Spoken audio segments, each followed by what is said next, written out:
I was kicked out of the family estate on Christmas Eve right in front of my 9-year-old son.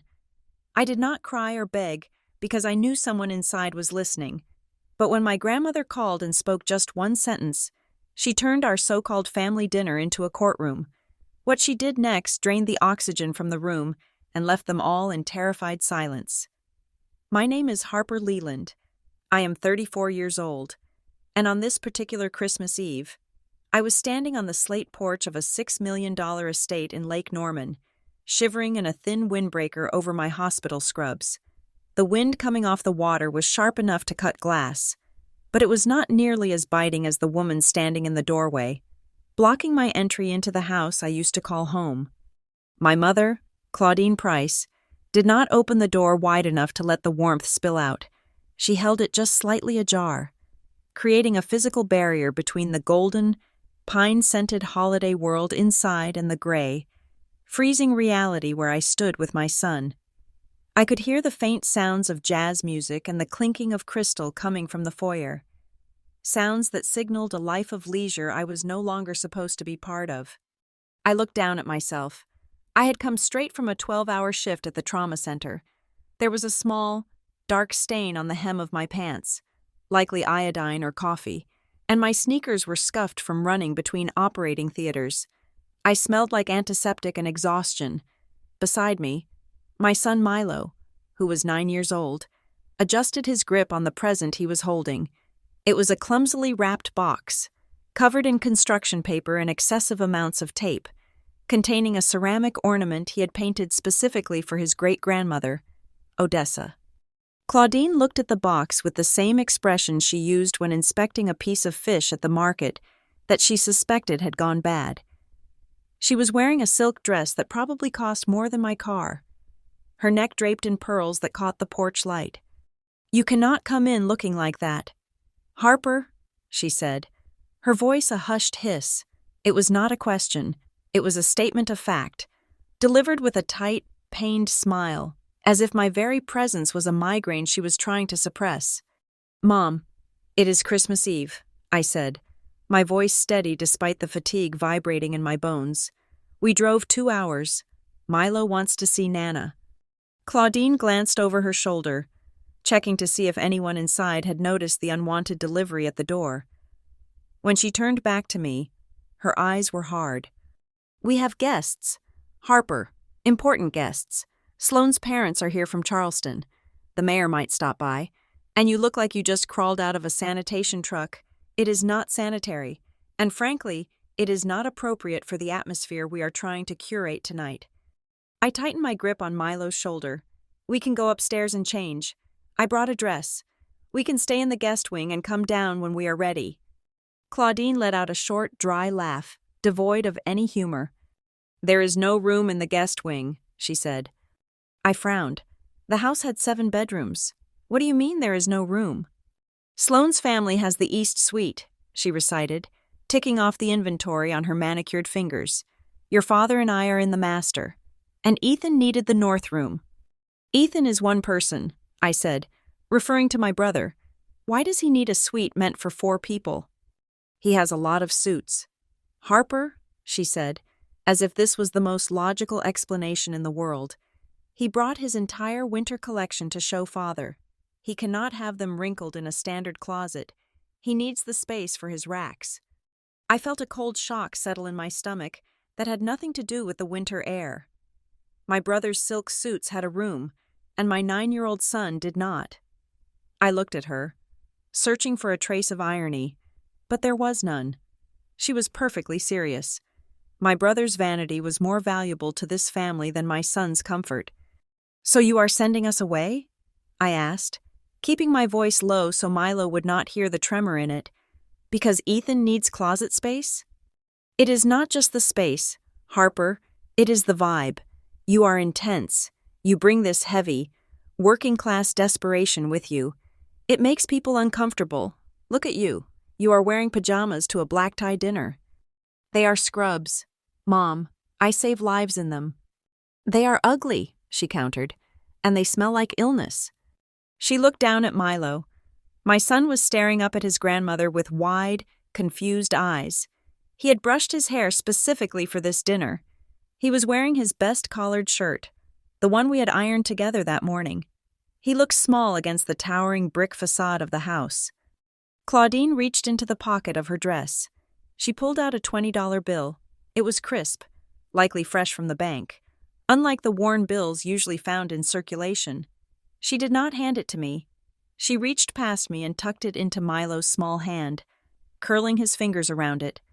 "Here," she whispered, leaning down but not too close, maintaining the sanitary perimeter. "Take your mother to get some fast food. Get a burger, or whatever it is you two eat. Go back to your apartment and watch a movie. It will be more fun for you than sitting here being quiet." Milo looked at the money, then at me. He did not understand the insult. He only understood the rejection. "But I made Nana a star," Milo said, his voice small. "She will see it another time," Claudine said, straightening up and smoothing her skirt. "She is resting anyway. She does not want to be disturbed." She moved to close the door, but paused for one final directive. "Do not make a scene."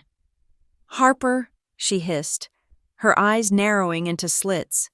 "Do not start crying or banging on the door. Ethan is discussing a major investment tonight. If you embarrass this family, if you make us look like we cannot control our own household, I will never forgive you. Go." The heavy oak door clicked shut. The sound of the latch engaging was final. It was the sound of a vault locking, sealing away the warmth, the food, the family, and the legacy, leaving us on the outside. I stood there for a moment, staring at the wood grain. I could have knocked. I could have shouted. I could have told her that she was lying, that Nana Odessa would never choose a nap over seeing her great-grandson. But I did not. I felt a strange, cold clarity wash over me. Milo tugged on my hand. The $20 bill was still crumpled in his fist. "Mom," he asked, his voice trembling in the freezing air, "why does Grandma hate us?" The question hit me harder than the wind. I looked down at him. Tears were welling in his eyes, hot and confused. I wanted to scream. I wanted to kick the door down. But I swallowed the rage, pushing it down into a dark, quiet place in my gut where I stored all the other indignities they had heaped on me over the years. "She does not hate us, baby," I lied, smoothing his hair. "She is just confused." I took the $20 bill from his hand. I did not throw it away. I did not tear it up in a fit of pride. I folded it neatly and put it in the pocket of my scrubs. It was not money to me. It was evidence. It was a receipt of their cruelty. I wanted to keep it so I would never, ever forget exactly how much they thought my son was worth. $20 and a fast food burger. "Come on," I said, guiding him down the stairs. "Let's go to the car." We walked down the long, winding driveway lined with immaculate holly bushes wrapped in white twinkling lights. My car, a 10-year-old sedan with a dent in the rear bumper and a heater that only worked on the highest setting, was parked off to the side, hidden behind a hedge so it would not ruin the aesthetic of the driveway. As I buckled Milo into the back seat, I looked back at the house. Through the sheer curtains of the dining room, I could see silhouettes moving. I saw Ethan holding a wine glass, gesturing expansively. I saw my mother laughing, her head thrown back. They looked perfect. They looked like American royalty. They had no idea who they had just sent away. They saw Harper the nurse, the single mother, the black sheep who scraped by on hourly wages. They saw a woman who they thought needed their charity, or in this case, their $20 to survive the night. They did not know about the patent. They did not know that the medical device I had helped design 3 years ago, a specialized catheter interface for trauma patients, had been licensed by a major pharmaceutical conglomerate. They did not know about the royalties that deposited into my holding company account every quarter. They did not know that the apartment they thought I lived in was actually a penthouse I had bought under an LLC 2 towns over to keep my privacy. They did not know that my net worth had quietly surpassed my father's liquid assets 6 months ago. I had kept it a secret because I wanted to be loved for who I was, not for what I could buy. I wanted to see if I was still their daughter without the promise of inheritance. Tonight, I got my answer. I got into the driver's seat and turned the key. The engine sputtered once before catching, a rhythmic coughing sound that felt appropriate for the moment. I did not turn on the headlights immediately. I sat there in the dark, gripping the steering wheel until my knuckles turned white. I am not sad. I told myself I refused to be sad.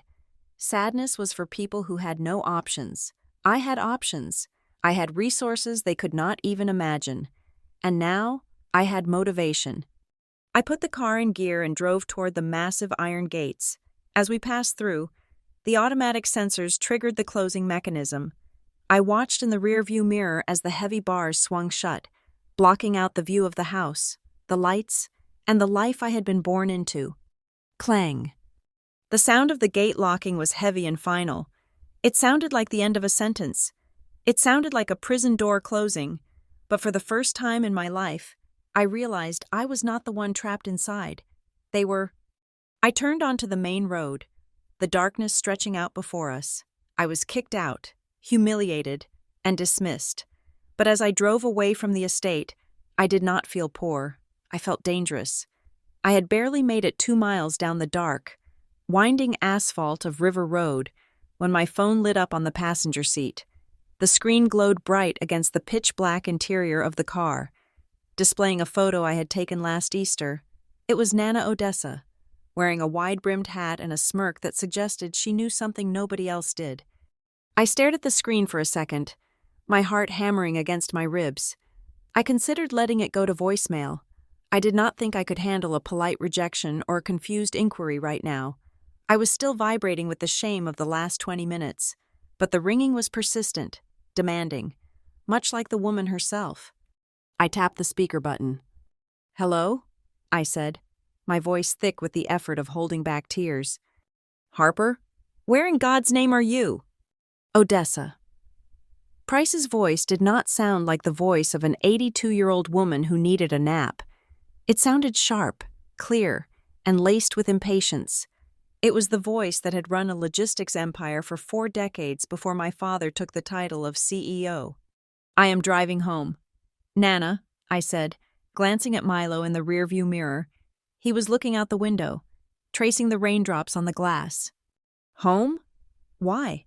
"It is 7:30. I have been sitting in this parlor for an hour waiting for that great-grandson of mine. You said you would be here by 7. I felt a cold knot form in my stomach. The lie my mother had told me, that Nana was resting and did not want to be disturbed, was one thing, but the realization that she had lied to Nana as well, keeping her waiting while she kicked us out, was a different kind of cruelty. "Mom told me you were sleeping," I said, the words tasting bitter. "She met us at the door. She said the house was full with Sloane's family and Ethan's things. She said there was no room for us, and that we did not fit the atmosphere." The line went dead silent. It was not the silence of a dropped call. It was a heavy, pressurized silence, the kind that happens right before the sky turns green and a tornado touches down. I could hear her breathing on the other end, slow and controlled. "She sent you away?" Odessa asked. Her voice had dropped an octave. It was terrifyingly quiet. "She gave Milo $20 for a burger," I admitted, the humiliation washing over me fresh and hot. "She said my scrubs were unsanitary and that I was making the family look bad. We are on the highway now. Nana, I am sorry. We will come visit next week when the house is quiet." There was a pause, and then I heard a sound I did not expect. It was the sound of glass shattering on the other end of the line. It sounded like a crystal tumbler being swept off a table with forceful intent. "Turn the car around," Odessa said. I gripped the steering wheel tighter. "Nana, I cannot go back there. I can handle a lot of things, but I cannot handle being looked at like trash again tonight, not in front of Milo. Harper Leland, you listen to me right now." The authority in her voice made me instinctively lift my foot off the accelerator. "Do you know whose name is on the deed to this estate?" she asked. I blinked, confused. "Dad's?" "No," she snapped. "Your father acts like he owns the very air he breathes, but he does not own the bricks he sleeps behind. This house is in my name. The land is in my name. The very driveway you just drove down is my private property, and no one, absolutely no one, has the legal or moral right to banish my blood from my front door. But Mom said, I do not care what Claudine said. Claudine is a guest in my house, a guest who has forgotten her place. Now, you are going to turn that car around. You are going to drive right up to the front portico. You will not park in the bushes. You will park on the circle. I hesitated. The fear of facing my mother's venomous glare was paralyzed. Nana, please. It is just going to be a scene. They have the mayor coming. Good, Odessa said, and I could practically hear the cold smile in her voice.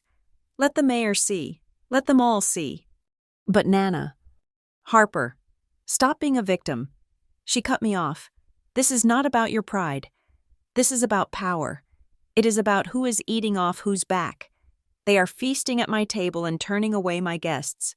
Now turn the car around, or I will come down there in this wheelchair and drag you back myself. The absurdity of the image, my octogenarian grandmother rolling down the highway in the freezing rain, broke the spell of my misery. The sadness evaporated, replaced by a sudden, surging rush of adrenaline. It was a chemical shift. I was no longer the daughter who had been rejected. I was the granddaughter who had been summoned. Okay, I said, my voice steadying. I am coming back. And Harper? Yes? If your brother's ridiculous sports car is blocking the ramp, you lay on the horn until he moves it. Do not park on the grass. Make him move. She hung up. I looked at the road ahead. There was a break in the median coming up. I checked my blind spot, flicked on my indicator, and swung the steering wheel hard to the left. The tires screeched slightly against the wet pavement as the old sedan made the U-turn. Milo sat up, his eyes wide. Mom? Did we forget something? No, baby, I said, pressing the accelerator. The engine roared, a little louder than usual, as if the car itself sensed the change in mission. We did not forget anything, but Nana says we have to go back. Is Grandma Claudine going to be mad? He asked, shrinking a little in his seat. I looked at him in the rearview mirror. His fear broke my heart, but it also steeled my resolve. It does not matter if she is mad. Milo, it is not her house. The drive back felt shorter. The darkness seemed less oppressive and more like a cover for a tactical approach. When the iron gates came into view, they were closed. I rolled down my window and punched the code into the keypad. It buzzed, accepting my entry, and the heavy gates swung inward. I drove up the winding path, the holly bushes passing in a blur. As the house came into view, it looked different. Before, it had looked like a fortress that had repelled me. Now, it looked like a battlefield where my ally was waiting. I rounded the final curve and pulled into the circular driveway. Just as I suspected, the prime spot directly in front of the grand double doors was occupied by Ethan's sleek, silver Porsche. It was parked at a diagonal, taking up enough space for 2 cars, an arrogant display of dominance. My mother's voice echoed in my head, "Don't make a scene." I looked at the Porsche. I looked at the front door. I stopped the car right behind his bumper, effectively boxing him in. I did not honk. That felt too desperate. Instead, I put the car in park and left the headlights on, the high beams cutting through the mist and flooding the front entrance with blinding yellow light. I turned off the engine and looked at Milo. "Put your coat on, buddy, and bring the ornament." We stepped out into the cold. The wind was still biting, but I barely felt it. I walked around the car and took Milo's hand. We marched toward the steps. Before we even reached the first stair, the front door swung open. It was Ethan. He was holding a glass of scotch, his face flushed with heat and irritation. He squinted against the glare of my headlights, using his free hand to shield his eyes. "Harper?" he called out, his voice dripping with condescension. "What are you doing? Mom said you left. Did you forget your purse or something? And move your piece of junk. You are blocking my car. The valet is coming for the mayor." I did not stop walking. I kept moving up the stairs until I was standing on the same level as him. Up close, he smelled of expensive cologne and aged liquor. He looked at my scrubs with a sneer. I said, "Move the car." "Harper, seriously, You are embarrassing yourself." "I am not moving anything." "Ethan," I said calmly. He laughed, a short, barking sound. "Look, if you need money, I can write you a check. Just get out of here. You are ruining the vibe." Suddenly, the space behind Ethan seemed to shift. The warm light from the foyer was blocked by a shadow. Ethan stopped laughing. He turned around. My mother, Claudine, was standing there, her face pale as a sheet. But she was not looking at me. She was looking past Ethan, at the figure emerging from the hallway. The rhythmic whir of an electric motor hummed against the marble floor. Nana Odessa did not walk. She glided. She sat in her customized, high-backed power chair like a queen on a throne. She was wearing a midnight blue velvet gown that she must have changed into just for this moment, and her silver hair was swept up in an immaculate twist. Her hands, gnarled with arthritis but still strong, rested on the joystick controller. She stopped the chair right at the threshold, forcing Ethan to step aside or be run over. She looked at the Porsche, then at my sedan, and finally, she locked eyes with Claudine. "Mother," Claudine started, her voice high and trembling. "You should be resting," the doctor said. "The doctor works for me," Odessa cut in, her voice projecting clearly into the crisp night air. "And so do the landscapers, and so do the people who built this porch." She turned her gaze to me. She did not smile, but her eyes softened just a fraction. "Come inside, Harper. It is freezing out here." Ethan tried to regain control of the narrative. "Grandma, she cannot come in. Look at her. She is in scrubs, and we have the table set for 12. There is no room." "Make room," Odessa said. "But where?" Ethan threw his hands up. "Sloane's parents are in the east wing. My clothes are in the north room." "Your clothes?" Odessa repeated. She looked at him with an expression of pure bewilderment, as if he had just spoken in a foreign language. "You prioritized your polyester suits over your sister?" "They are Italian silk," Ethan muttered, but he shrank back under her gaze. "I do not care if they are spun from gold by Rumpelstiltskin himself," Odessa declared. "Go upstairs. Move them. Put them on the floor of the garage for all I care. The north room is for Harper and Milo."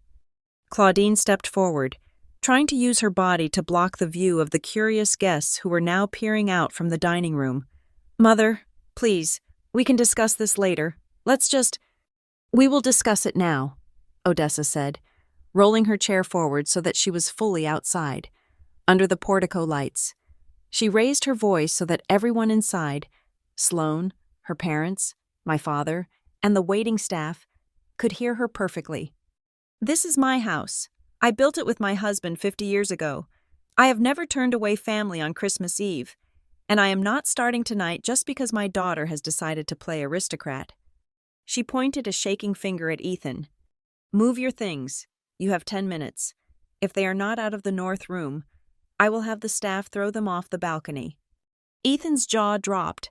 He looked at Claudine for help, but my mother was staring at the floor, her face a mask of mortification. She knew, better than anyone, that Odessa did not make idle threats. "And Claudine," Odessa continued, turning her turret toward my mother, "set 2 more places at the table, at the head, next to me." "But the seating chart," Claudine whispered weakly. "Burn the chart," Odessa commanded. She turned her chair around, the motor whirring efficiently. "Come along, Milo. I want to see this ornament. I heard you made it yourself." Milo looked at me, his eyes wide with awe. He had just watched his great-grandmother dismantle the 2 scariest people in his world with less than 100 words. I nodded at him, and he scurried past Ethan, clutching his gift. I followed him. As I passed Ethan, he hissed under his breath, "You are going to pay for this. Harper." I stopped. I looked at him, really looked at him. I saw the fear behind his eyes. He wasn't angry because I was embarrassing him. He was angry because he had just been reminded of his own irrelevance. "I doubt it," I said quietly. I stepped into the foyer. The heat of the house rushed over me, carrying the scent of roasted duck and expensive perfume. The guests were staring. Sloane, my sister-in-law, stood by the dining room entrance, holding a glass of champagne, her mouth slightly open. I walked past them all, my sneakers squeaking slightly on the polished marble. I did not apologize for my appearance. I did not hunch my shoulders. I followed the whir of the wheelchair toward the living room, feeling the shift in the atmosphere. The air had been sucked out of the room. Yes, but for the first time in years, I could breathe. Behind me, I heard Ethan stomping up the stairs, and the clinking of silverware as the staff frantically rearranged the table. Odessa parked her chair by the roaring fireplace and gestured for Milo to come closer. She looked up at me as I approached. "You look tired, child," she said softly, now that the audience was behind us. "I am, Nana." "Well, wake up," she said, her eyes narrowing into sharp, intelligent slits. "We are not done yet. Dinner is just the opening act." I did not know what she meant then. I thought she just meant the awkwardness of the meal. I had no idea that she was already sharpening her knives for the main course. I had no idea that she had seen things, financial things, legal things, that I was about to discover myself. I sat down on the ottoman at her feet, and for the moment, I was safe. But as I looked back toward the dining room, where my mother was frantically whispering to my father, I realized this wasn't a rescue mission. It was an ambush, and we were the bait. The dining room was a theater of the absurd, illuminated by the soft, golden glow of a crystal chandelier that probably cost more than the average American family earned in a year. The table was set with heavy silverware, porcelain plates rimmed in platinum, and centerpieces of white roses that were so perfect they looked artificial. I sat at the corner of the table, the spot usually reserved for the person everyone hoped would disappear. I was still in my navy blue hospital scrubs. Every other person at the table was dressed in velvet, silk, or cashmere. The contrast was not just visual, it was a physical weight. I felt like a bruise on a perfect apple. Milo sat next to me, looking small and terrified. He had barely touched his lobster bisque. He was watching the adults with wide, wary eyes, trying to make himself invisible. I put my hand on his knee under the table, giving it a squeeze. The conversation was dominated, as it always was, by my brother Ethan. He sat to the right of my father, leaning back in his chair with a glass of Bordeaux in one hand, gesturing broadly with the other. "It is a disruptive model," Ethan was saying, his voice booming with the unearned confidence of a man who had never had to worry about a mortgage payment. "We are looking at a seed round of $5 million. But honestly, the valuation is already pushing 20. It is all about leverage. We are pivoting the asset class to target the ultra-high net worth demographic." He threw around buzzwords like confetti. I knew for a fact that Ethan's last 3 ventures had failed quietly. The losses absorbed by my parents to save face. He did not have a job. He had concepts. He had meetings. He had pitches. But he did not have a paycheck. Sloane's father, a retired banker with a face like a dried apple, nodded politely. "And what exactly is the product, Ethan?" Ethan waved his hand dismissively. "The product is secondary to the platform. We are selling a lifestyle ecosystem. It is huge, I am telling you, by the 3rd quarter of next year. We are going to be liquidating at a multiplier that will make this house look like a cottage." Claudine beamed from the other end of the table. She looked at Ethan as if he had just invented electricity. "Ethan has always had such a mind for strategy," she gushed, pouring herself more wine. "He is the visionary of the family. It is a burden, really. Having that kind of foresight, he is just like his grandfather in that way. Always building, always leading." She paused, her eyes flickering toward me for a fraction of a second, her smile tightening. "Of course, we are proud of all our children," she added, her tone dropping flat. "Harper, of course, chose a more practical path." Sloane, who was sitting directly across from me, took a delicate sip of her wine. She was wearing a diamond necklace that caught the candlelight, sending sharp prisms dancing across the tablecloth. "Yes," she said, her voice dripping with faux sweetness. "How is the hospital? Harper? It must be so exhausting, dealing with all those bodily fluids." "It is trauma surgery." Sloane, I said, keeping my voice neutral. I assist in saving lives. Claudine let out a small, dismissive sigh. It is service work, really, noble, I suppose, but I do not know how you handle the mess. It is so blue-collar, standing on your feet all day, taking orders from doctors. It is very humble. She said the word humble like it was a disease. I wanted to tell them that I was not just taking orders. I wanted to tell them that the surgeons respected me, that I ran the floor, that I had saved a teenage boy from bleeding out just 4 hours ago. I wanted to tell them that while Ethan was playing pretend CEO, I was literally holding human hearts in my hands. But I said nothing. I cut my chicken. Sloane leaned forward, lowering her voice so that only the people nearest to us could hear. It was a stage whisper, designed to humiliate.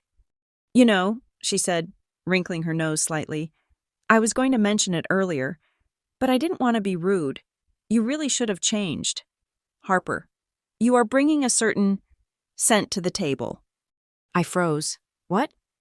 The smell of poverty, she whispered, flashing a bright shark-like smile. It is mixed with antiseptic, but it is definitely there.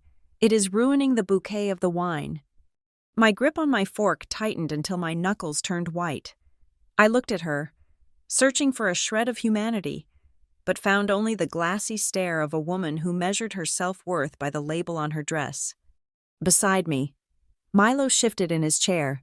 He had finished his soup and was looking across the table at Sloane's daughter, a girl about his age named Bella. She was playing with a small, silver fidget toy. Can I see that? Milo asked, his voice innocent and hopeful. He reached out his hand across the table, leaning forward slightly. Sloane moved with the speed of a cobra. Her hand shot out and intercepted Bella's arm, pulling her daughter back as if Milo were radioactive. No, Bella, she snapped, her voice sharp enough to cut through the ambient jazz music. The entire table went silent. Even Ethan stopped mid-sentence about his imaginary millions. Sloane looked at Milo, then at me, her expression one of pure disgust disguised as concern. We do not share toys with Milo. Honey, she said to her daughter, loud enough for everyone to hear. He has been in a hospital waiting room or daycare or wherever Harper leaves him. We do not know what kind of germs he is carrying.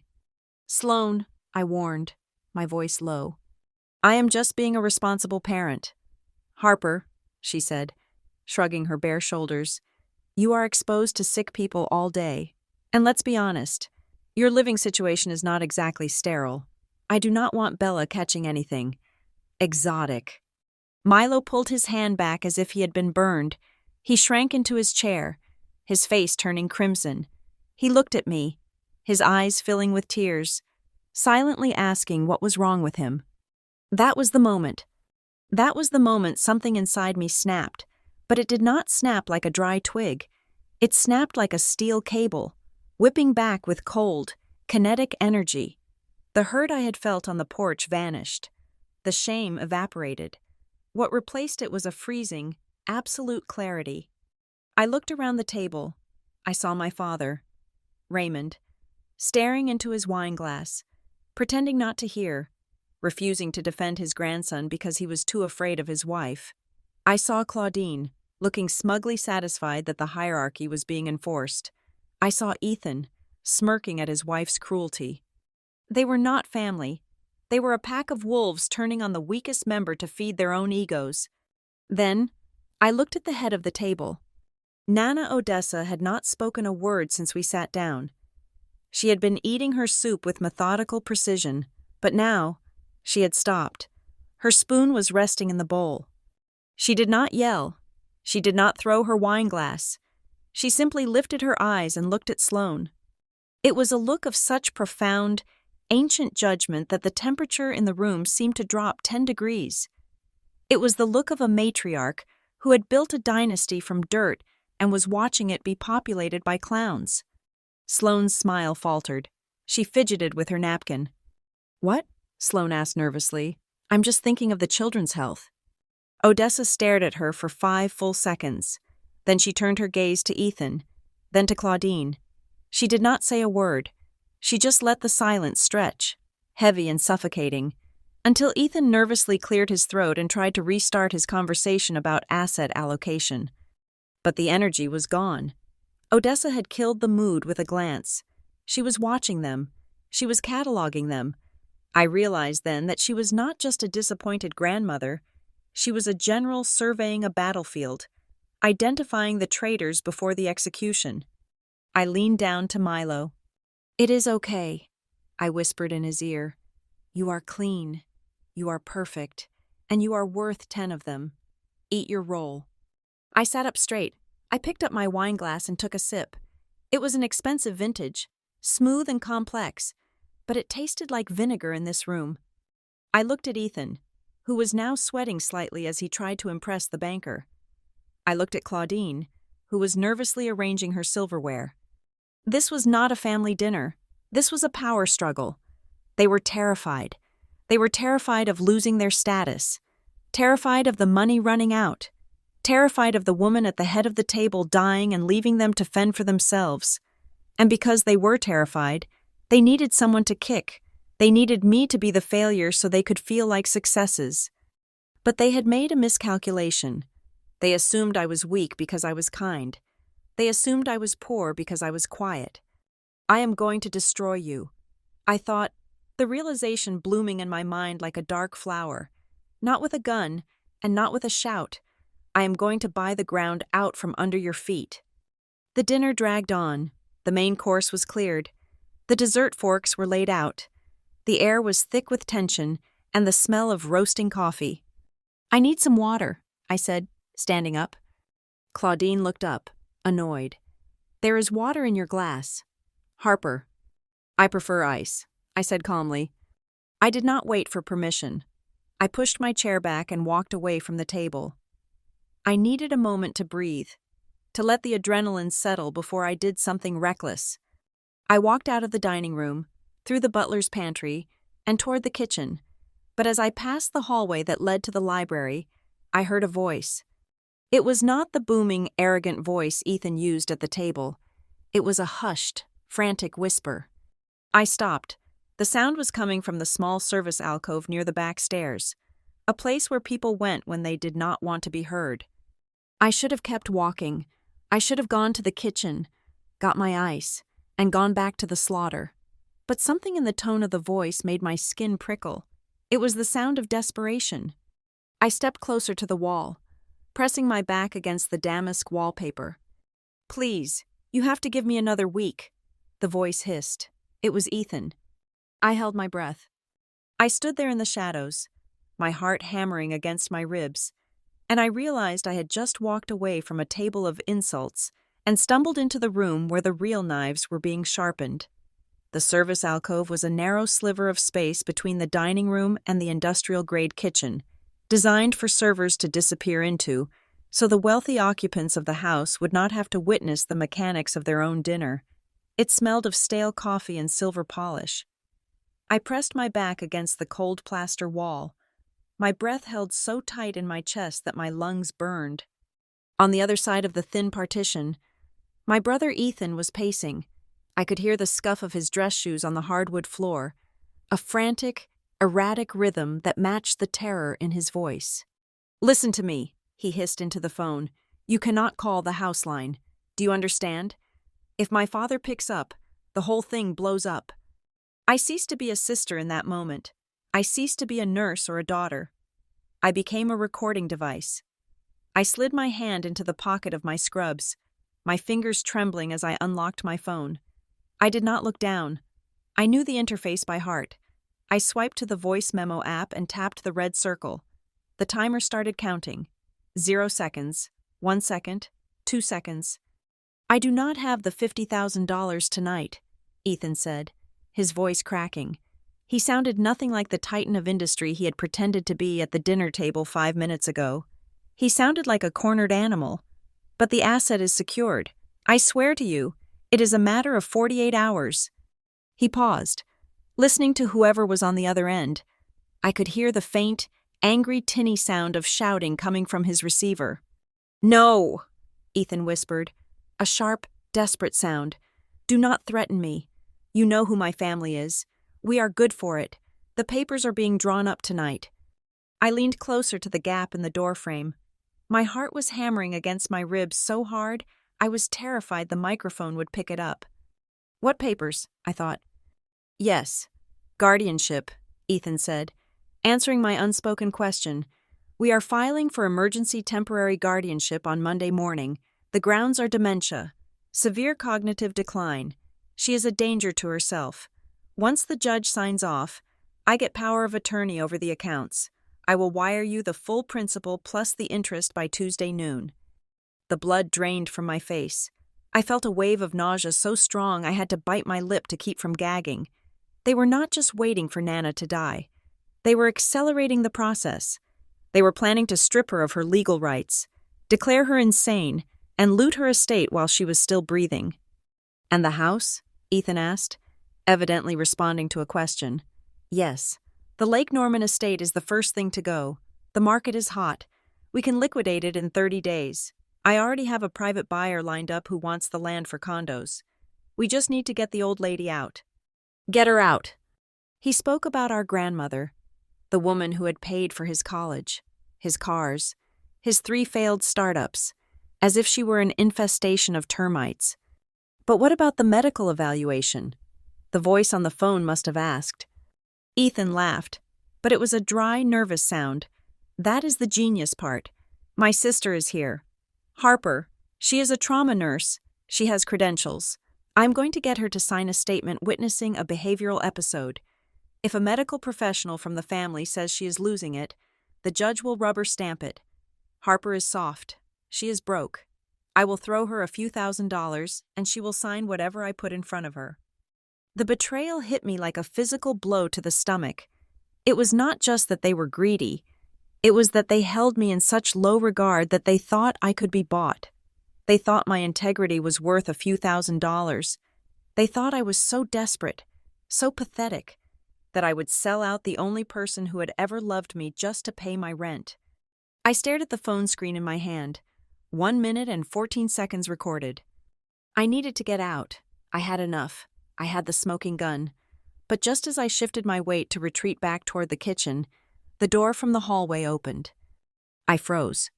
I expected to see a member of the catering staff. Instead, I heard the rustle of silk taffeta. "Keep your voice down," my mother hissed. "Claudine." I pressed myself harder into the shadows. If they turned the corner, if they took 2 steps to the left, they would see me. "Who was that?" Claudine asked. "Was that the lender?" "It is handled," Ethan said, his voice dropping to a conspiratorial whisper. "He is giving us until Tuesday, but we have to move fast. Mom, if Nana changes her will, or if she figures out I leveraged the portfolio—" "She will not figure it out," Claudine said, her voice icy and calm. Her tone was terrifying. It was the voice of a woman who had been planning this for a long time. I swapped her evening medication. I gave her a double dose of the sedative instead of her blood pressure pill. She should be slurring her words by the time dessert is served. My hand flew to my mouth to stifle a gasp. This was not just fraud. This was assault. This was poisoning. When she starts acting confused in front of the guests, Claudine continued, laying out the plan with the precision of a director. You need to look concerned. Point it out to the mayor. Say, "Oh dear, Mother is having one of her spells. We need witnesses. Ethan, we need everyone in that room to leave tonight thinking Odessa Price has lost her mind." Then, when Harper signs the affidavit, "She might not do it," Ethan said. "She is acting weird tonight. Did you see how she looked at me?" Claudine scoffed. "Harper? Please. Harper does what she is told. She is weak. She always has been. I will handle Harper.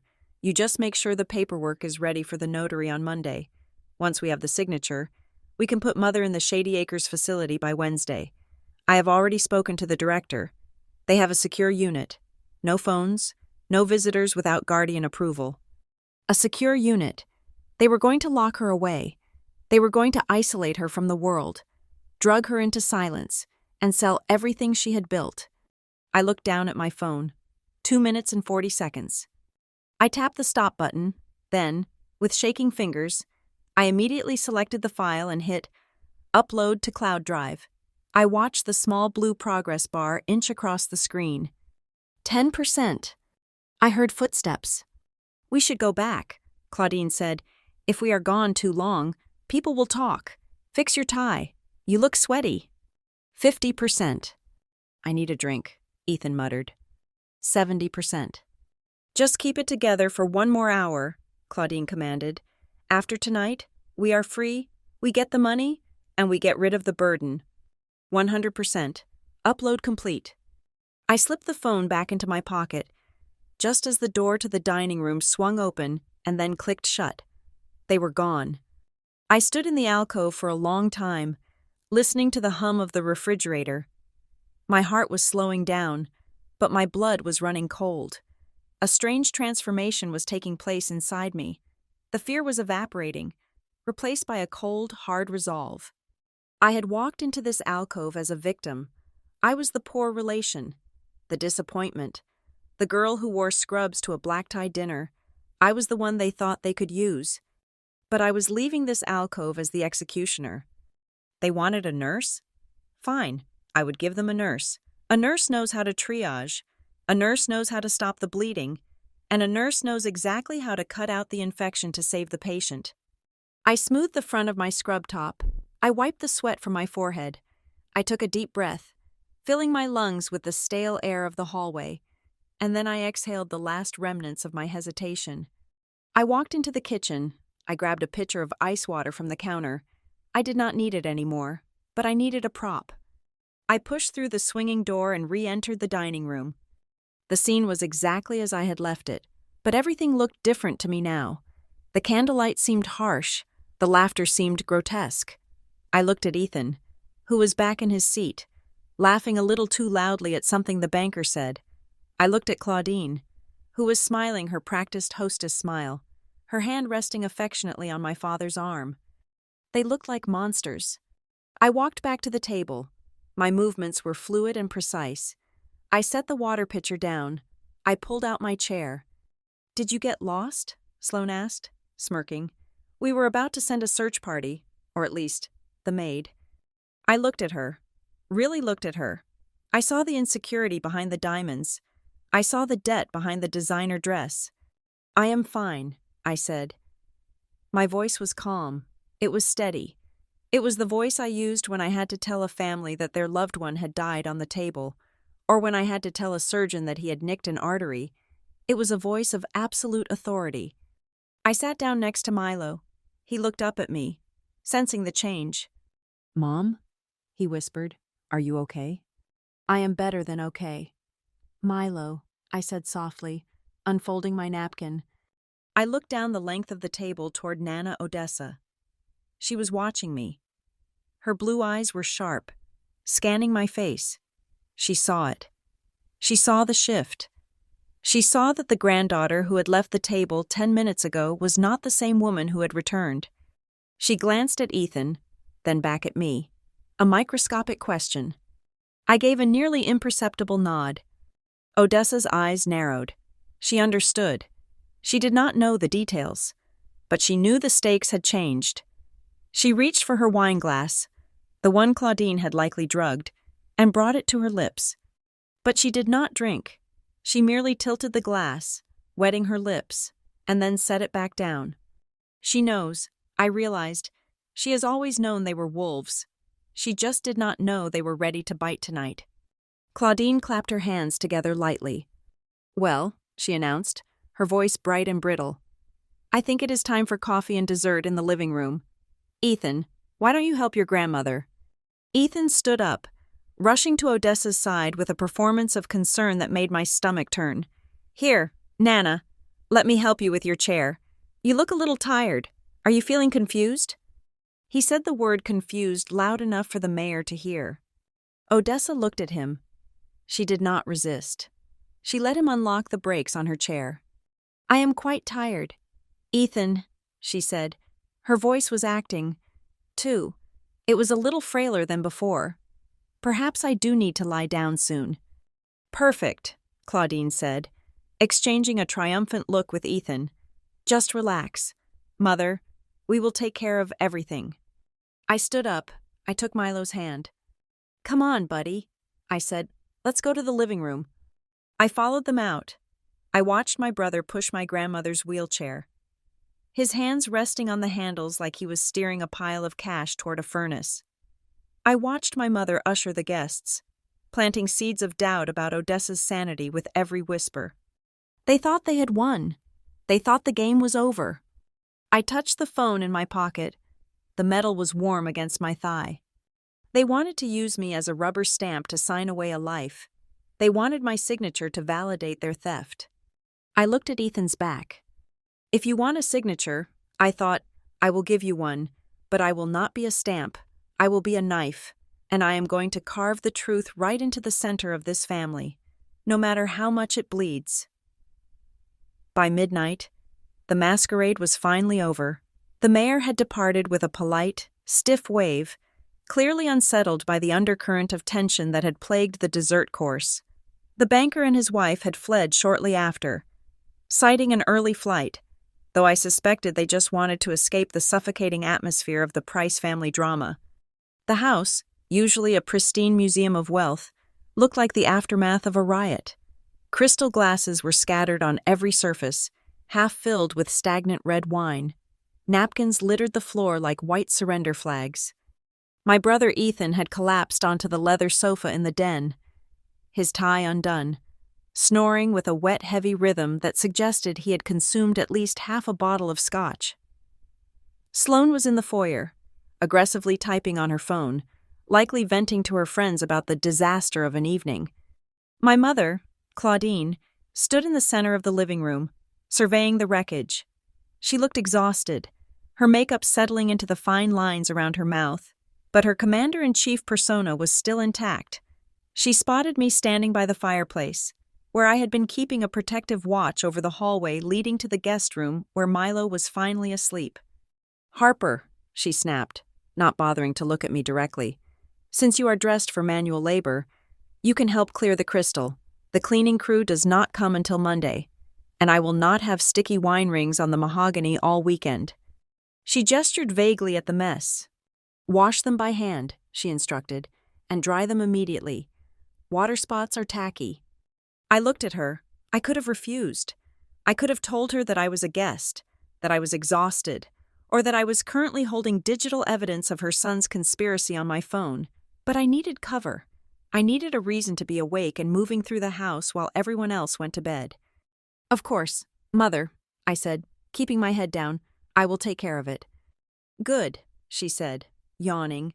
"Turn off the lights when you are done, and try not to break anything.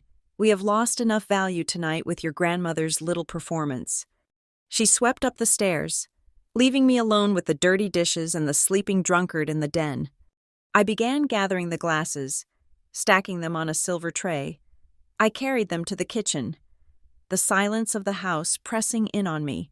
The kitchen was sterile and cold, illuminated only by the under-cabinet lighting. I turned on the faucet, letting the warm water run over my hands, washing away the coldness of the evening. I heard the hum before I saw her.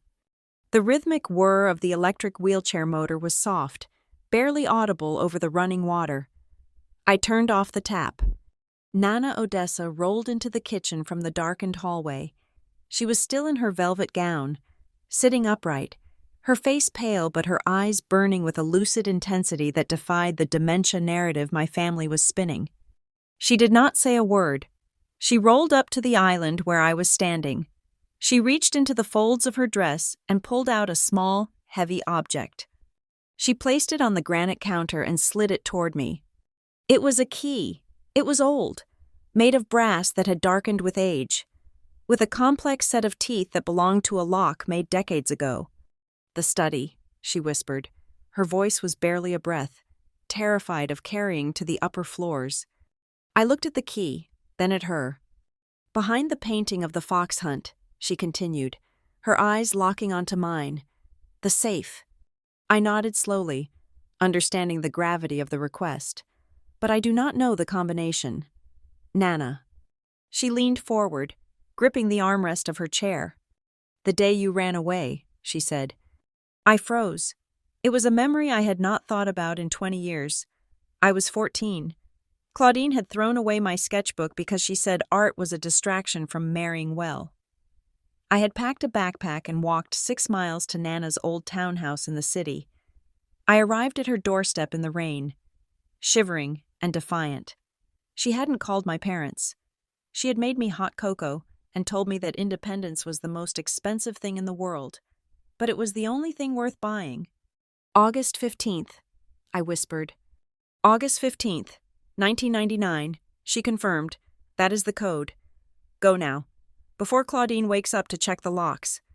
She turned her chair around and rolled back into the darkness, leaving me with the brass key and a heart that was pounding against my ribs like a trapped bird. I finished the glass I was washing, dried it, and placed it in the cabinet. Then, I slipped the key into my pocket. I moved through the house like a ghost. I avoided the creaky floorboard on the 3rd step of the hallway.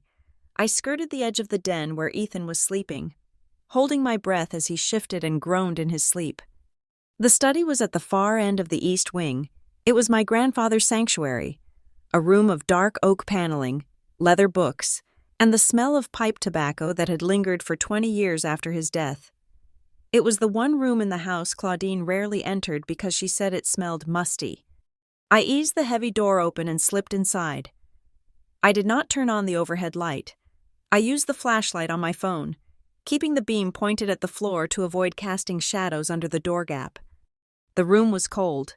The portrait of the fox hunt hung above the fireplace, a massive oil painting in a gilded frame. I stepped up onto the hearth, my sneakers gripping the stone. I gripped the heavy frame and pulled. It swung forward on hidden hinges.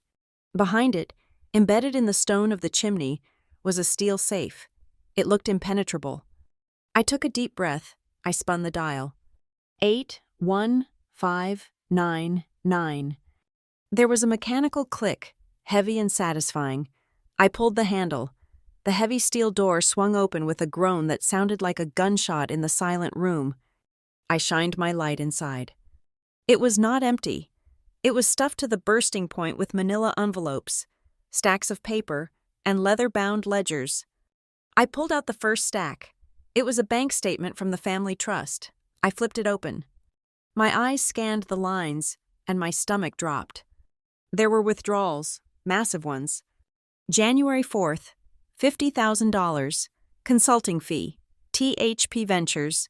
February 1st, $75,000, home maintenance. March 10th, $20,000, medical transport services. I knew THP Ventures. It was the shell company Ethan had set up for his lifestyle app that never launched. And the medical transport? Nana had not left the estate in 6 months except for checkups that I knew she took in her own van. I grabbed another file. This one was labeled Renovations.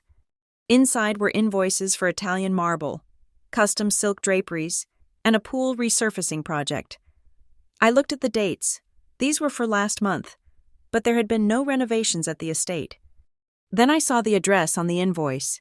It was for a property in Charleston, Sloane's vacation home. They were renovating their beach house with Nana's money, categorizing it as essential maintenance for the estate.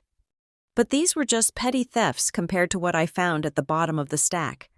It was a thick document, bound in blue legal paper. The title made my blood run cold.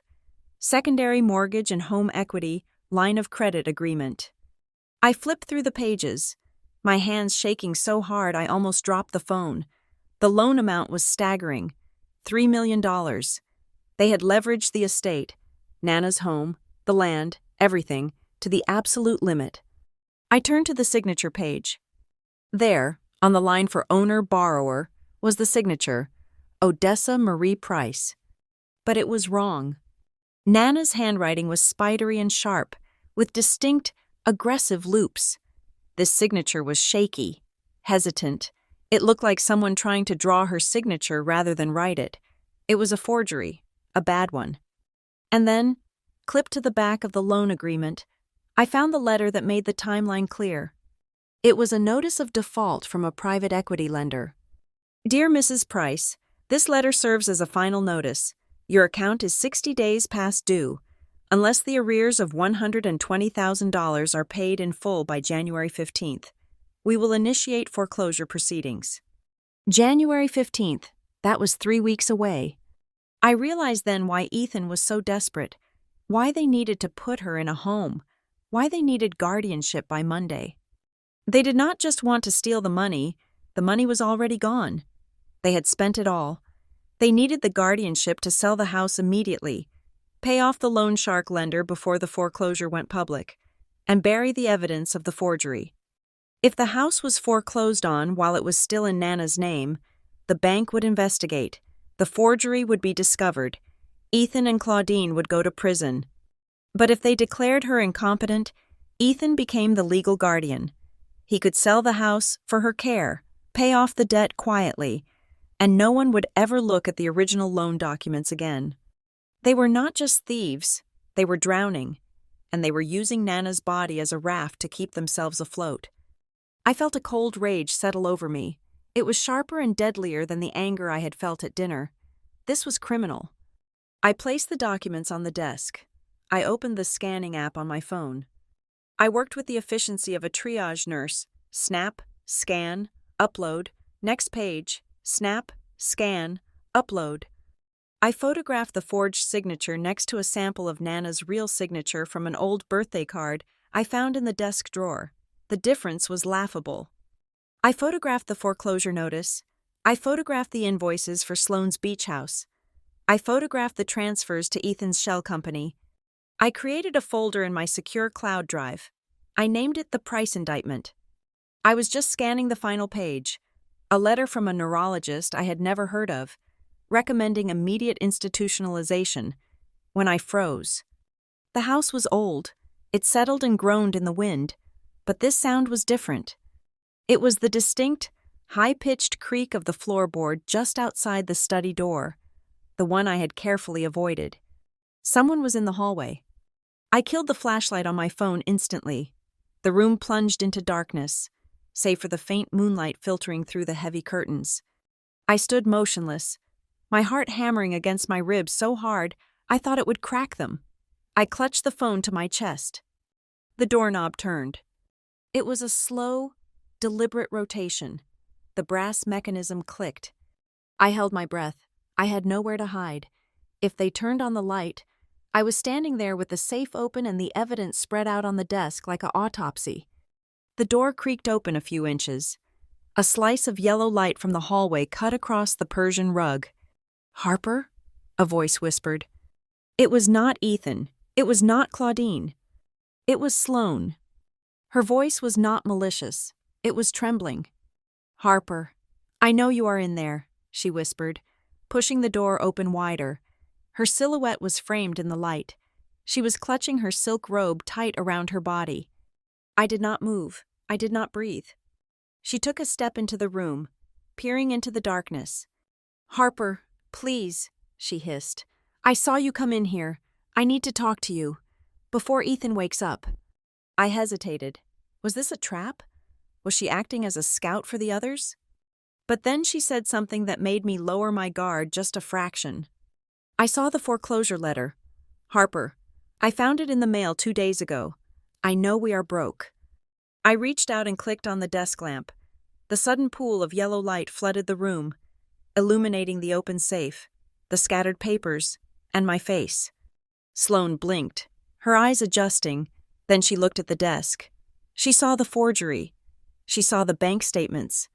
She did not scream. She did not run to get Claudine. She closed the door behind her and leaned against it, sliding down until she was sitting on the floor. She put her face in her hands. "He told me he had fixed it," she sobbed quietly. "He told me the money was from an angel investor." I looked at her, and then down at the papers that proved her husband was going to prison. I did not feel pity. I felt leverage. "Stand up. Sloane," I said, my voice cold and steady, "and tell me exactly where the rest of the money is." I left Sloane sitting on the floor of the study, weeping into her hands. I did not comfort her. I did not offer her a tissue or a promise of salvation. She was not a victim. She was just an accomplice who had realized the getaway car was out of gas. I closed the heavy oak door, sealing her in with the evidence of her husband's crimes, and turned to head toward the staircase. My only goal was to get Milo, get out of this house, and get to a place where the air didn't smell like rot and expensive perfume. But I never made it to the stairs. A shadow detached itself from the wall near the entrance to the foyer. Going somewhere? Ethan stepped into the pale moonlight filtering through the transom window. He had lost the sloppy, incoherent edge of his earlier drunkenness. In its place was something far more dangerous, a cold, frantic sobriety. He looked like a man who knew the walls were closing in and had decided to start swinging a sledgehammer. "I am leaving, Ethan," I said, keeping my voice low. I gripped my phone in my pocket. The recording app was still running. I had never turned it off. He moved quickly, blocking my path to the front door. He leaned against the frame, crossing his arms over his chest. His silk shirt was unbuttoned at the collar, revealing a sheen of sweat on his neck. "You were in the study," he said. "It was not a question." "I was cleaning, like Mom asked." "Don't give me that," he sneered. "I saw the light under the door, and I saw Sloane go in. What did you two talk about?" I looked him in the eye.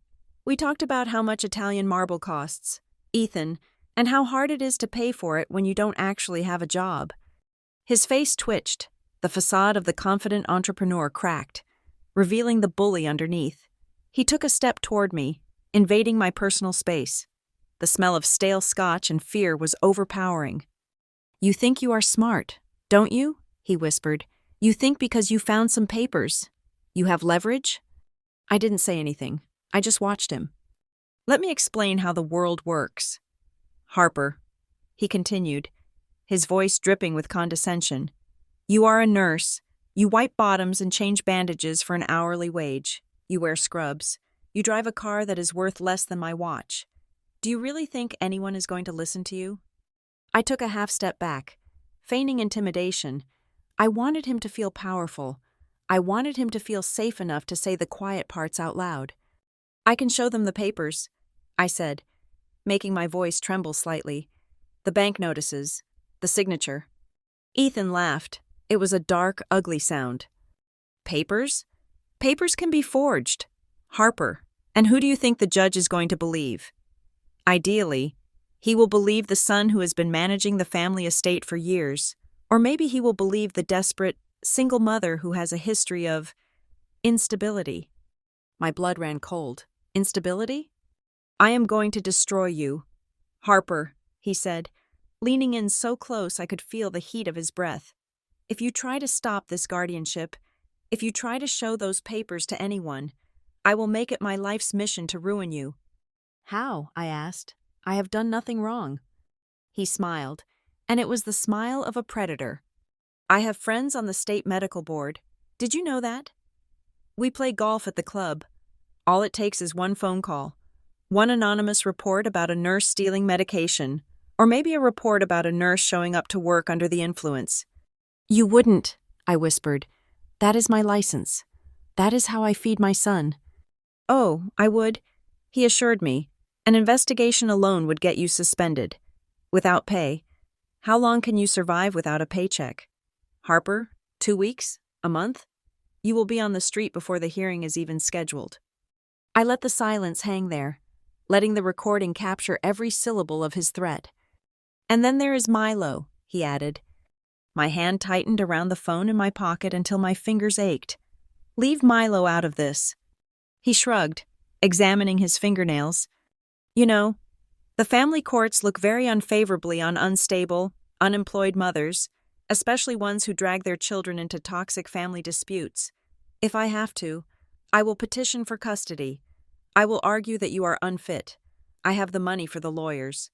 Harper, I can drag it out for years. I can bleed you dry until you cannot even afford a lawyer to fight back. We will put Milo in a nice boarding school. We will raise him properly." He was threatening to take my child. He was using my son as a pawn to cover up his theft. I felt a rage so pure and white-hot that it threatened to blind me, but I forced it down. I needed him to finish the thought. I needed him to dig the grave so deep he could never climb out. "You are a monster," I said softly. I am a businessman, he corrected, and I am doing what needs to be done to save this family. You are just collateral damage. So here's the deal. You are going to sign that affidavit on Monday. You are going to tell the judge that Nana is losing her mind, and in exchange, I will not destroy your life. I might even cut you a check for $5,000. You can buy yourself a newer used car. $5,000, the price of my soul. I lowered my head, looking at the floor. I need time to think. Ethan. You have until morning, he said. Suddenly, a floorboard creaked behind us. Ethan spun around. I looked up. Standing at the top of the servants' staircase, illuminated by the dim nightlight in the hallway, was my father, Raymond. He was wearing his silk pajamas and a robe. He looked old. He looked tired, but he was awake. He was standing 10 feet away. The acoustics in the hallway were perfect. He had heard everything. He had heard his son threaten to frame his daughter for drug theft. He had heard his son threaten to take his grandson away. "Dad?" I said, my voice cracking. Ethan stiffened. He looked at our father, waiting for the rebuke, waiting for the patriarch to step in and say, "Enough, we do not do this." Raymond looked at Ethan, then he looked at me. His eyes were sad, watery, and incredibly weak. He saw the fear on my face. He saw the malice on Ethan's. And then, Raymond Price did the only thing he had ever been good at. He turned his back. He turned around and shuffled back toward his bedroom, closing the door softly behind him. The click of the latch was the loudest sound in the world. He chose the lie because it is easier than the truth. Ethan let out a breath he had been holding. He turned back to me, his confidence renewed, bolstered by his father's silent permission. "See?" Ethan sneered. "Even Dad knows. You are on your own. Harper, no one is coming to save you." I looked at the closed bedroom door, and then back at my brother. The sadness I had felt for my father evaporated. The fear I had feigned for Ethan vanished. I stood up straighter. I took a step toward Ethan, forcing him to take a step back. "You are right," I said. My voice was no longer trembling. It was hard as granite. "No one is coming to save me." Ethan frowned, confused by the sudden shift in my demeanor. "But you are wrong about one thing." "Ethan," I said. "What is that?" "I am not the one who needs saving." I pushed past him. He was so surprised by my sudden aggression that he didn't even try to stop me. I walked up the main stairs, my footsteps heavy and deliberate. "Where are you going?" he called after me, his voice echoing in the empty foyer. I did not answer him. I went to the guest room. Milo was sleeping soundly, curled up under the down duvet. I shook him gently. "Baby, wake up," I whispered. He blinked his eyes open, groggy and confused. "Mom, is it morning?" "It is early," I said. "We have to go." "Now?" But I wanted to say goodbye to Nana. "We will see her soon, I promised. Put your shoes on." I packed our things in 3 minutes. I did not bother to fold the clothes. I shoved them into the bag. I grabbed Milo's coat and wrapped it around him. We walked out of the room and down the stairs. Ethan was gone. He had likely retreated to the den to drink himself into oblivion, confident that he had won, confident that I was upstairs crying and preparing to surrender. I walked to the front door. The house was silent. It felt like a tomb. On the heavy credenza in the foyer, there was a silver tray where the mail was kept. I reached into my bag and pulled out a small notepad and a pen. I wrote a single sentence. "Happy birthday. Ethan, I will bring your gift to the party. It is something that will leave everyone speechless." I propped the note up against a vase of white lilies. I opened the front door. The cold morning air hit me, crisp and clean. The sky was just beginning to turn a bruise-colored purple in the east. I led Milo to the car. I buckled him in. "Mom, where are we going?" he asked. "We are going to work." "Milo," I said, starting the engine. I drove down the winding driveway, past the perfectly manicured holly bushes, past the iron gates that had tried to keep me out. As I turned onto the main road, I reached into my pocket and pulled out my phone. I stopped the recording. Saved. Audio file 001. The confession. I looked at the file size, 45 megabytes. It was not a large file, but it was heavy enough to crush a dynasty. Ethan thought he had threatened a nurse. He thought he had threatened a broke single mother. He didn't realize that he had just handed the prosecutor the murder weapon, wiped his fingerprints on it, and signed a confession. I drove toward the city, toward my lawyers, and toward the end of the Price family as they knew it. Go ahead and plan your party. Ethan, I whispered to the empty road, make it big, invite everyone. Because I am definitely coming, and I am bringing the fire. The apartment my mother referred to as a hovel 2 towns over was, in reality, the entire top floor of a converted textile mill in the Arts District. It was secured by biometric locks, furnished with minimalist Italian leather, and it was the headquarters of my real life. I keyed in the code, and the heavy steel door slid open. Milo ran straight for his room, diving onto his bed with his iPad, happy to be back in a place that didn't smell like judgment. I did not go to bed. I went straight to my office, a room walled in glass that overlooked the city skyline. I sat down at my desk, a slab of reclaimed walnut, and unlocked the bottom drawer. Inside was a biometric safe, similar to the one in Nana's study, but newer. I pressed my thumb against the scanner. It beeped and popped open. Inside were the documents that proved I was not Harper the struggling nurse. I pulled out the incorporation papers for Helix Medical Solutions, the company I had founded 4 years ago. We supplied specialized trauma equipment to 60% of the hospitals on the East Coast. My mother thought I was picking up extra shifts when I missed family dinners. In reality, I was negotiating contracts with defense contractors and hospital networks. I pulled out the ledger for HGL Holdings, the anonymous shell company I used to manage my assets. I picked up the phone. It was 6 in the morning on Christmas Day, but the man I was calling did not sleep. "Merry Christmas, Marcus," I said when he answered on the first ring. "Harper?" Marcus Vance, the most aggressive forensic accountant and litigator in Charlotte, sounded awake and alert. "You are calling me on a holiday. Someone is either dead or bankrupt." "Not yet," I said, turning on my computer monitors, "but I need to stop a guardianship filing, and I need to buy a building." I spent the next hour laying it all out. I sent him the audio file of Ethan's confession. I sent him the scans of the forged loan documents.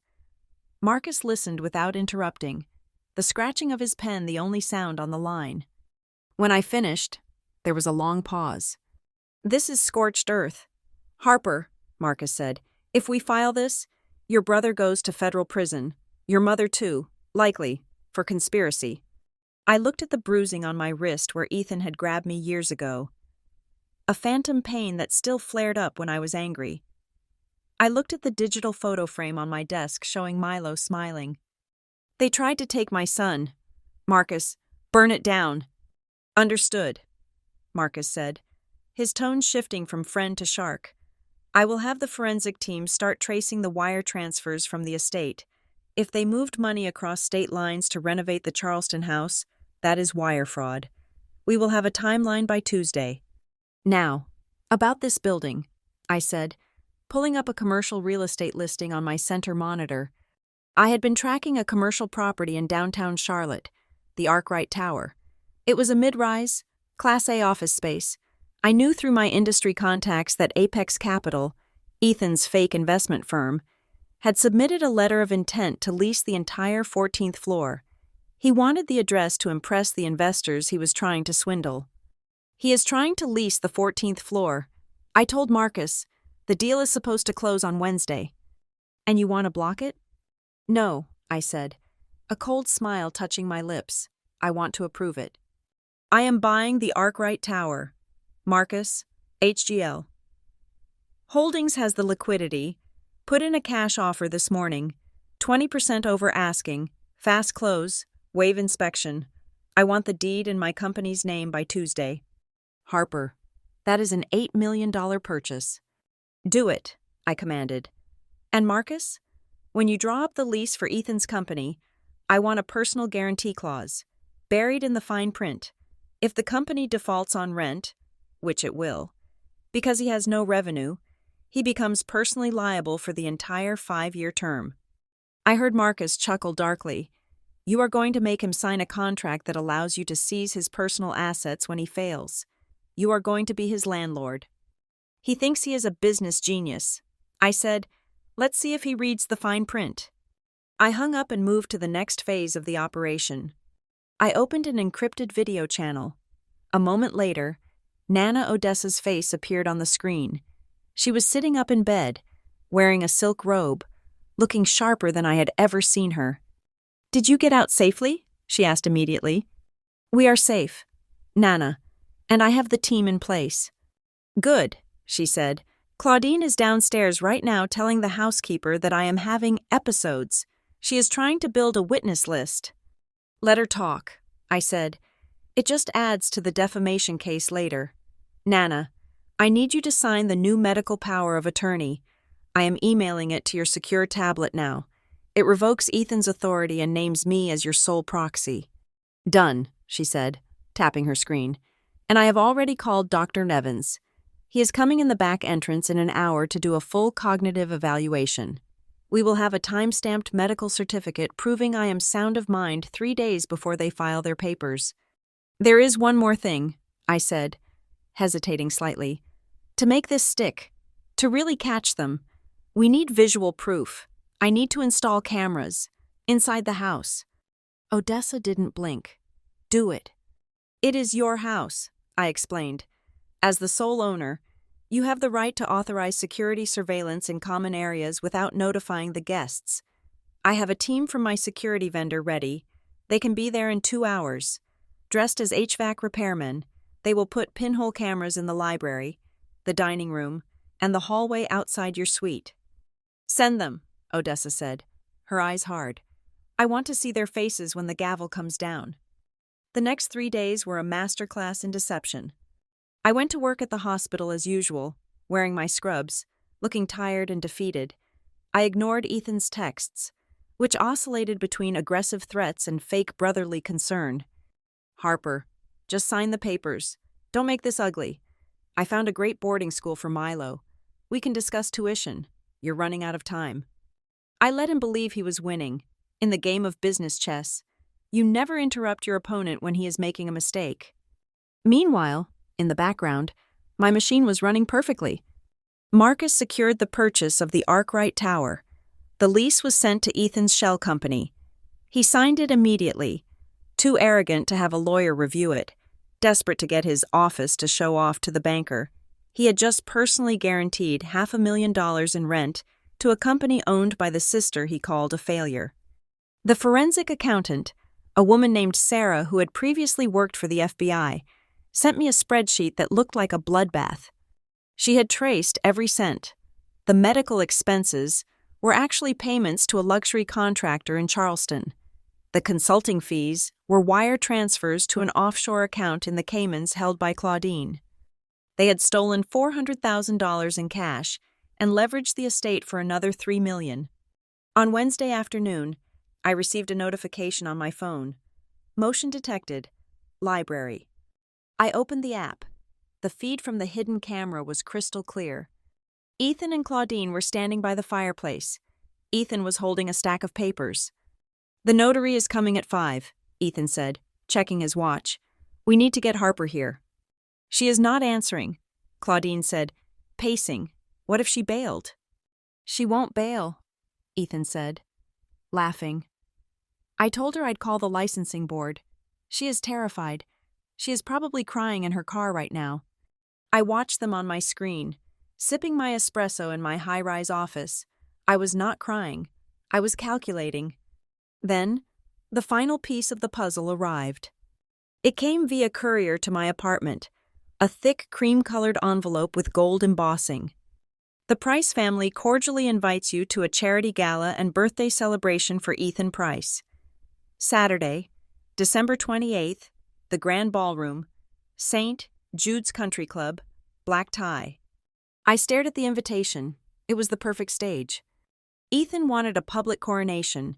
He wanted to announce his success to the Charleston elite, to show off his charitable nature by launching a fund for the elderly. The irony was sickening, and to force me into submission in a room full of witnesses where I wouldn't dare make a scene.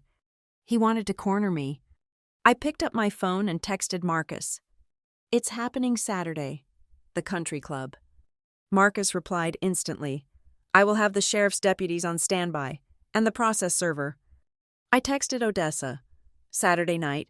Do you have the dress?" Odessa replied, "I have the dress, and I have the will. I will meet you there." I walked over to the window and looked out at the city. The sun was setting, casting long shadows over the streets. Ethan thought he was inviting a poor nurse to his party to bully her into signing a fraud.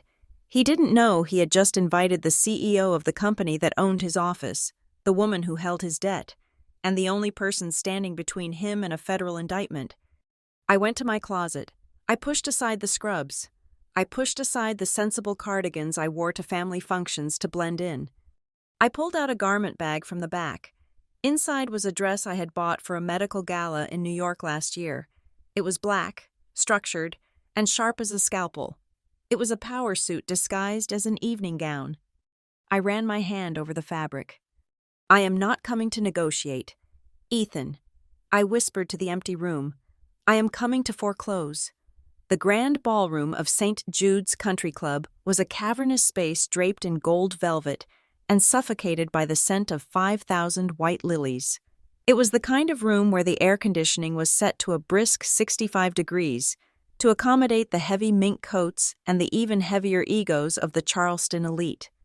I stood at the edge of the room, holding a glass of sparkling water that I had no intention of drinking. I was wearing the black dress I had pulled from the back of my closet, a structural, architectural piece that fit like a suit of armor. It had sharp shoulders and a neckline that plunged just enough to be daring but stayed high enough to be dangerous. For the first time in my life, I did not look like the poor relation. I looked like the person who owned the building, which, legally speaking, I effectively did. The theme of the night was legacy and stewardship, a charitable fundraiser for elderly care, disguised as a birthday party for my brother, Ethan. The irony was so thick I could practically taste it on my tongue like spoiled milk. My mother, Claudine, was holding court near the ice sculpture. She wore a silver gown that shimmered under the chandeliers, looking every inch the benevolent matriarch. I watched her grip the arm of the Reverend Thomas, whispering something that made the holy man nod with grave sympathy. She was likely telling him about the heavy burden of caring for a senile mother-in-law. Sloane appeared at my elbow, smelling of nervous sweat masked by Chanel No. 5. "You are late," she hissed, though her eyes darted around to make sure no one saw her grimace. "And you are wearing black. It is a celebration. Harper, not a funeral." I looked at her. Her pupils were dilated. She knew the walls were closing in, but she was still playing her part on the sinking ship. "It seemed appropriate," I said calmly. "Where are we sitting?" Sloane pointed a manicured finger toward the front of the room. "Table 2, right next to the stage. We want you front and center." "Of course you do." I thought they had arranged the seating like a bear trap. Table 1 was for the VIPs, the mayor, the bank representatives, and the church elders. Table 2 was for the family. By placing me there, they ensured that every eye in the room would be on me when the moment came. If I refused to play along, I would be humiliating the family in front of the most powerful people in the state. I walked to the table. Milo was already there, looking uncomfortable in a miniature tuxedo. He was sitting next to Nana Odessa's wheelchair. My heart squeezed when I saw her. They had dressed her in a pale beige shawl that washed her out, making her look ghostly. Her head was lolled slightly to the side, her eyes half closed. To the casual observer, she looked medicated and vacant. But as I sat down, her hand moved on the armrest. Her index finger tapped 3 times. "I am here. I am ready." Milo looked up at me. "Mom, Uncle Ethan said I have to be quiet because Nana is sick." I smoothed his hair. "Nana is just resting. Baby, you hold her hand. Do not let go." "I am scared," he whispered. "Do not be," I said, staring at the empty podium on the stage. "Watch the show." The lights dimmed. A hush fell over the 300 guests. The spotlight hit the stage, and Ethan walked out. He looked the part of the grieving, noble grandson perfectly. He wore a midnight blue tuxedo, his hair perfectly coiffed. He walked with a solemn weight, pausing at the microphone to look down at his shoes before looking up with a brave, practiced smile. "Thank you all for coming," he began, his voice dropping to a baritone register meant to convey deep emotion. "Tonight was supposed to be a celebration of my 35th birthday, and it is, but it is also a night of reflection." He paused for effect. A woman at the next table dabbed her eyes with a napkin. "As many of you know, our family has been facing a private struggle." Ethan continued, "My grandmother, Odessa Price, the rock of this family, has been fighting a battle against time. It is a cruel thief. Dementia. It takes the memories, then the personality, and finally, the dignity." He gestured toward our table. The spotlight swung violently, blinding us. I blinked against the glare. I saw Odessa shrink back into her chair, playing the part of the confused victim perfectly. "It has been my honor, my solemn duty, to step up and manage her affairs during this twilight of her life," Ethan said, his voice swelling with patriotic fervor. "We have had to make hard choices. Choices to protect her legacy. Choices to ensure she gets the care she needs." Claudine stood up at table 1, clapping softly. The room followed suit. A wave of applause washed over Ethan, validating his theft. He held up a hand to quiet them. "Tonight, we want to make a pledge to protect our elders. And as a symbol of that commitment, we are finalizing the Price Family Trust transition tonight with the blessing of the medical professionals in our family." This was it. The script was moving to the climax. Ethan looked directly at me. "My sister, Harper, is a trauma nurse," he announced. "She deals with life and death every day. She understands better than anyone that sometimes love means letting go of control. She understands that we need to do what is right for Nana, even if it hurts." He reached under the podium and pulled out a clipboard. "Harper," he called out, his voice echoing through the sound system. "Come up here. Stand with me. Help me honor Nana by signing the witness affirmation for her care plan. Let us show everyone that this family stands united." The room turned to look at me. 300 pairs of eyes. The mayor was watching. The reverend was watching. The pressure was physical. It felt like the air had been sucked out of the room. If I stayed seated, I was the petulant sister ruining a charity moment. I was the unstable woman Ethan had warned them about. Sloane kicked my foot under the table. "Go," she hissed. I stood up. The chair scraped loudly against the floor. I did not look at Sloane. I did not look at Claudine, who was beaming with a predatory smile. I walked toward the stairs of the stage. My heels clicked rhythmically on the hardwood. Click, click, click. I ascended the steps. Ethan stepped back, offering me the center stage. He held the clipboard out to me. On it was the affidavit declaring Odessa mentally incompetent and granting Ethan immediate power of attorney. A gold pen was clipped to the side. "Just sign it," he whispered, barely moving his lips, his back to the audience. "And I will write you a check for $10,000 tomorrow." I took the clipboard. I took the pen. The audience held its breath. They thought they were watching a touching family moment. They thought they were watching a sister support her brother. I looked at the document. It was garbage. It was a prison sentence for my grandmother disguised as a legal form. I looked out at the crowd. I saw the faces of the people who had judged me for years, the people who had looked down on my car, my clothes, my job. Then I looked at Nana. She lifted her head. The act dropped for just a second. Her eyes were clear blue steel. I stepped up to the microphone. Ethan's smile faltered slightly. He had expected me to sign and leave. He had not expected a speech. "Harper, just sign it," he muttered, reaching for my arm. I pulled away. I adjusted the microphone stand, raising it to my height. "My brother speaks beautifully about duty," I said. My voice was amplified, booming through the speakers, crisp and clear. Ethan froze. The crowd leaned in. He talks about the tragedy of memory loss. I continued, about how confusion can make us vulnerable, about how the elderly need protection from those who would take advantage of them. I turned to look at Ethan. He was pale. He realized, too late, that I was not trembling.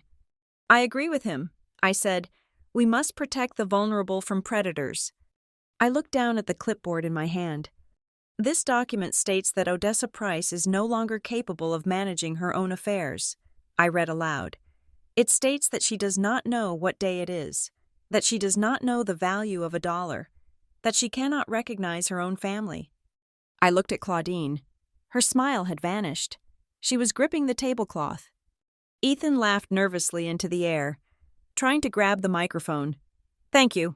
Harper, that is enough. We can just sign. I sidestepped him. But there is something that confuses me. Ethan, I said, my voice cutting through his interruption like a knife. I looked him dead in the eye. The room was silent as a tomb. If Nana is so senile, if she is so completely lost in dementia that she needs you to take control of her entire estate. I paused. I let the silence stretch until it was painful. Then why did she successfully transfer the deed to the Lake Norman estate and the power of attorney into my name 3 days ago? The question hung in the air.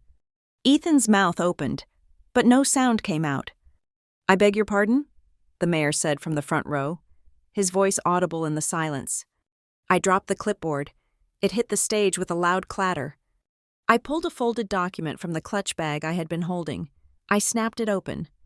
I am holding the deed, recorded with the county clerk on Wednesday. I said, holding it up to the light. It is signed by Odessa Price, notched by a notary, and witnessed by Dr. Evans, who certified her to be of sound mind and body at the time of the signing. I turned to the audience. So I have a question for my brother, the financial genius. I pointed at him. He was backing away, looking for an exit that didn't exist. Is she senile, Ethan? Or is she just smart enough to know you were stealing from her? The room did not gasp. It did not murmur. It simply froze. And then, from table 2, a sound broke the silence. It was the sound of a slow, deliberate clap. Clap, clap, clap. Everyone turned. Odessa Price was sitting up straight. The shawl had fallen from her shoulders.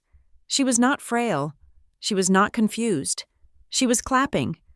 And she was smiling at Ethan like a wolf looking at a trapped rabbit. The sound of Nana Odessa's slow, rhythmic clapping cut through the ballroom like a metronome counting down to an execution. Ethan looked at her, his eyes bulging. The color had drained from his face so completely that he looked like a wax figure melting under the stage lights. At table 1, Claudine was no longer the poised matriarch. She was a statue of terror, her mouth slightly open, her hand frozen halfway to her wine glass.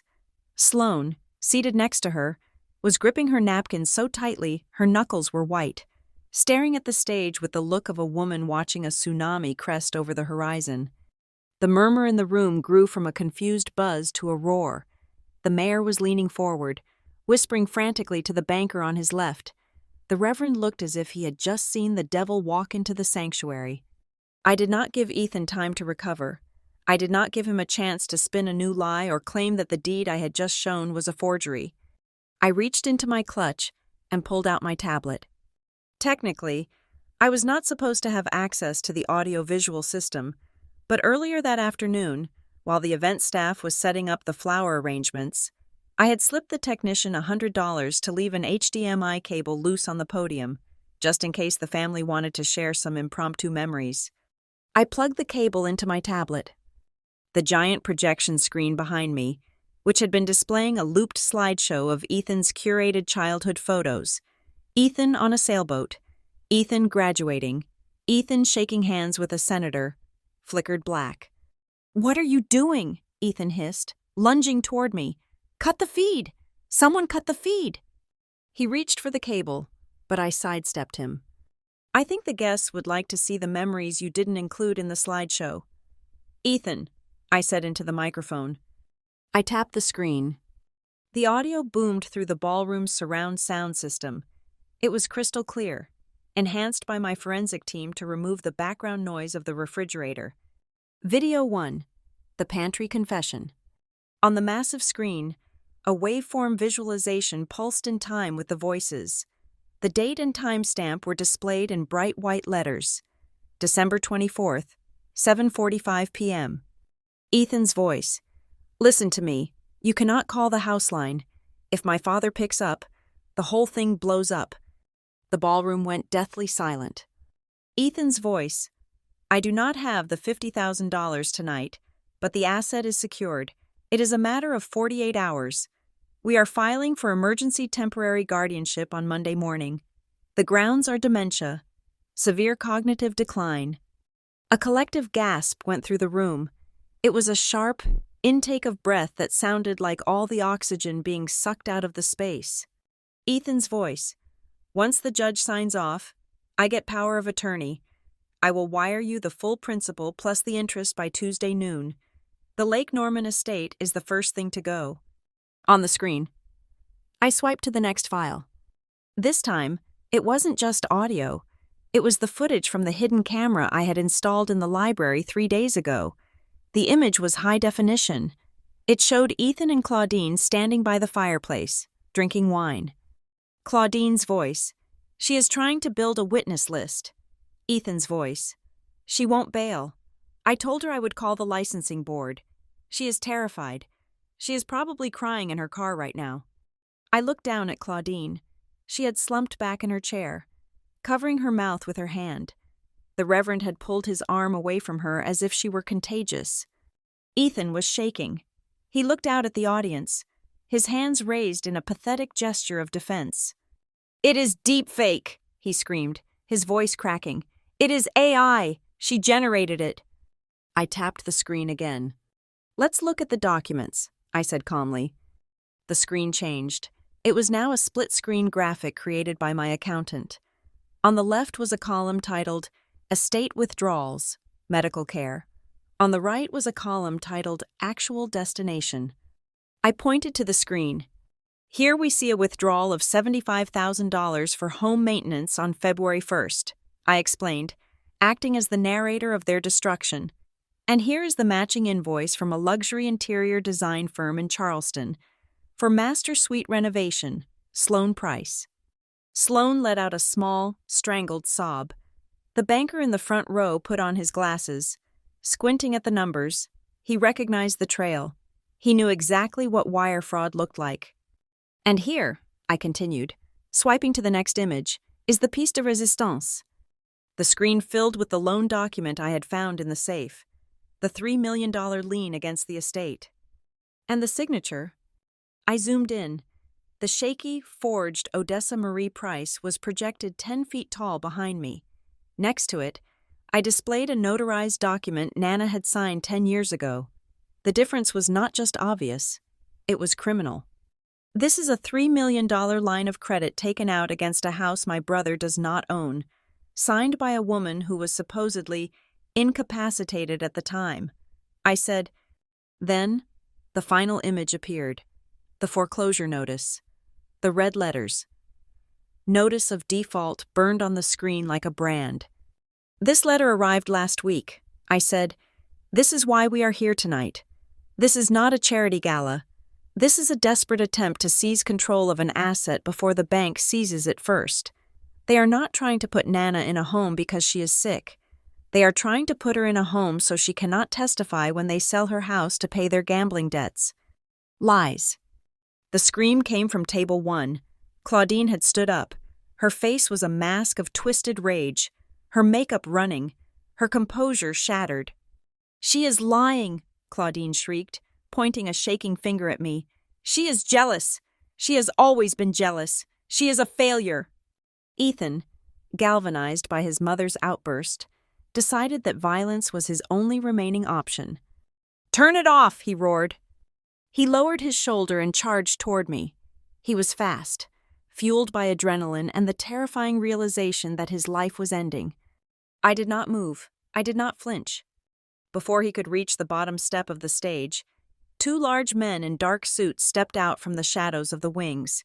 They were not the country club's elderly ushers. They were private security contractors I had hired, former military police. One of them caught Ethan mid-stride, grabbing his arm and twisting it behind his back with practiced ease. Ethan yelped, stumbling to his knees in front of the front row. "Let me go," Ethan screamed. "Do you know who I am?" "Everyone knows who you are now." "Ethan," I said into the microphone. The security guard held him there, panting and disheveled, a pathetic heap of blue velvet. Then, the sound of the electric wheelchair motor hummed through the silence. Nana Odessa drove her chair forward. She navigated between the tables, rolling right up to where Ethan was kneeling. She stopped. She looked down at him. Ethan looked up at her, tears streaming down his face. "Nana, please, tell them I was helping you." Odessa reached out and adjusted the microphone stand that was angled down toward her. "I am 82 years old," she said. Her voice was not the frail whisper she had used earlier. It was the voice of the woman who had built the Price legacy. It was strong, deep, and laced with iron. "I may be old," she continued, her blue eyes scanning the room, daring anyone to contradict her. "My legs may not work, but my mind is sharper than the knife my grandson tried to stick in my back." She looked at Claudine. "You wanted everyone to think I was confused," Odessa said. "You wanted a diagnosis. Well, here is my diagnosis. I have been watching you steal from me for 5 years. I let you do it because I thought you were just greedy. I did not know you were evil." She turned her gaze back to Ethan. "I am not Lulan," she said, using the word clearly. "I am not an invalid. I am a witness, and I have seen enough." The room erupted. It wasn't applause this time. It was the chaotic noise of scandal, chairs scraping as people stood up to get a better view, whispers turning into shouts, phones being pulled out to record the downfall. I unplugged the tablet. The screen went black, but the damage was permanent. The evidence was burned into the retinas of the entire town. I looked down at my brother. He was sobbing now, broken, the arrogance stripped away to reveal the frightened child underneath. I walked down the stairs. I stopped in front of him. I leaned down, just close enough so that the microphone on the stand caught my whisper. "Happy birthday, Ethan," I said. I reached into my clutch and pulled out the brass key, the key to the safe where I had found the truth. I dropped it into his lap. "This is the gift you wrapped yourself." The silence in the ballroom was shattered by the sound of the double doors at the back of the room crashing open. It was not the catering staff bringing out the champagne. It was a phalanx of uniformed officers from the sheriff's department, accompanied by a man in a sharp charcoal suit who walked with the predatory grace of a shark entering a feeding frenzy. That was Marcus Vance, my lawyer. He was holding a thick black folder, and he looked like he was about to enjoy the best evening of his career. Ethan was still on his knees, clutching the brass key I had dropped in his lap. He turned his head, saw the uniforms, and let out a sound that was half whimper, half scream. "What is this?"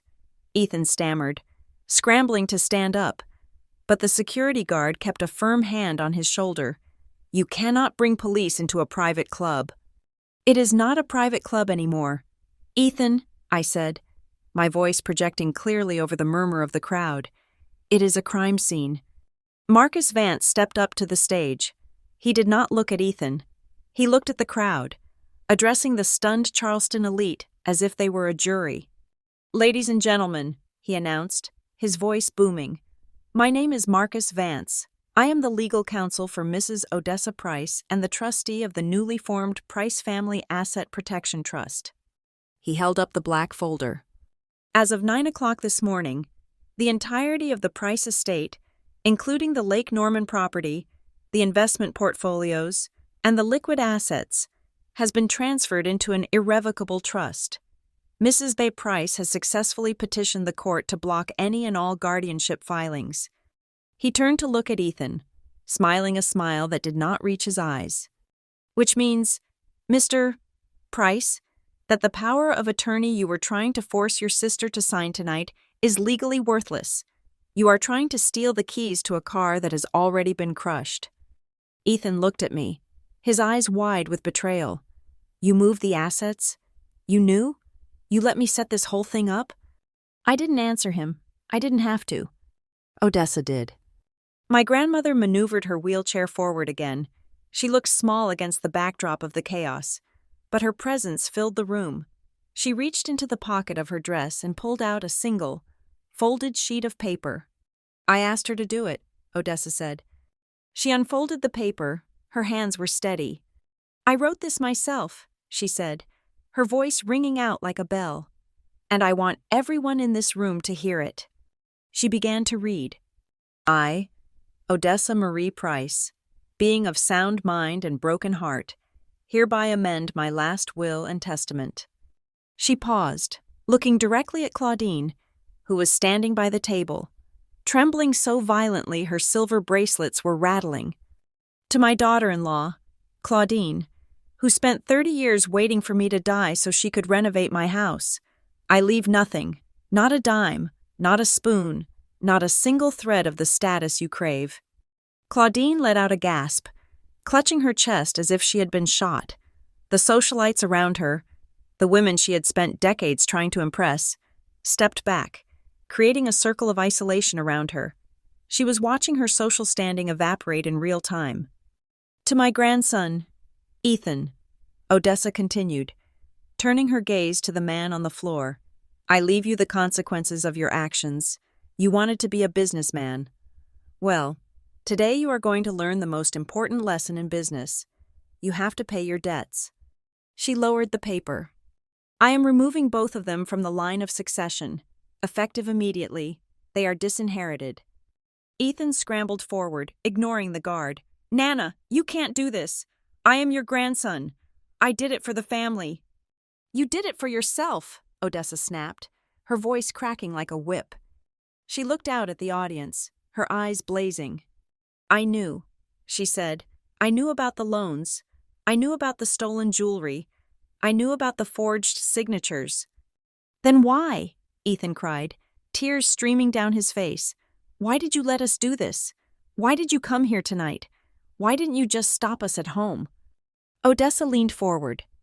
Because I needed you to say it out loud, she whispered, but the microphone caught every syllable. I let you perform. I let you build your stage. I let you invite the police and the witnesses. I let you act long enough to confess, both by your mouth and by your paper. She pointed to the screen behind me, which was still displaying the foreclosure notice. You wanted a show. Ethan, now take your bow. As if on cue, the sheriff stepped forward. He pulled a pair of metal handcuffs from his belt. The sound of the ratchet clicking as he tested them was loud in the silent room. Ethan Price, the sheriff said, his voice flat and professional.